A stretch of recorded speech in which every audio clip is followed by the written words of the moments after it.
بەداخەوە مادەی هۆشبەر بۆتە مەترسیەکی گەورە لەسەر هەرێمی کوردستان بە پێی زانیاریەکانی مناڵی 9 ساڵ هەیە لە هەولێریش و هەڵەبجەش ئێستا بەکاربەری مادەی هۆشبەرن. ئێمە دیارە خۆ دەزانی یاسای بەرەنگاربوونی مادەی هۆشبەر دەرچووە پەسەند کراوە لە پەرلەمان بۆردێکەیە کە بەڕێز وەزیری تەندروستی سەرکی بۆردەکەیە و ڕاوێژکاریکەم ئێمەش لە ئەندامی بۆردەکەی ئێمە ئێستا خەریکی دامەزراندنی سەنتەرێکی شیاندنی مادەی هۆشبەرین.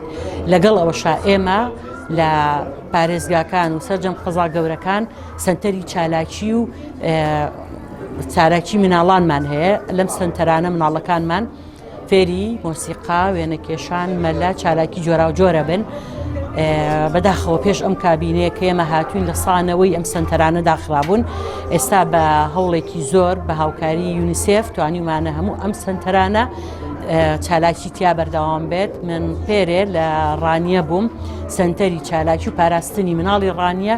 ئەو ڕۆژەی من چوم 13 مناڵ خولیان هەبوو لەوێ. ئەمە هەوڵێکە بۆی مناڵان لەو کۆڵان و ئەو شوێنانەی کە بەرکەوتنی هەیە لەگەڵ کێشی مادەی هۆشبەرە بیان بینە ئەم سەنتەرانە بۆ ئەوەی لە باتی بەو شێوەیە پەرتەوازە ببن لێرە فێری چالاکی جۆرا و جۆران بکەین.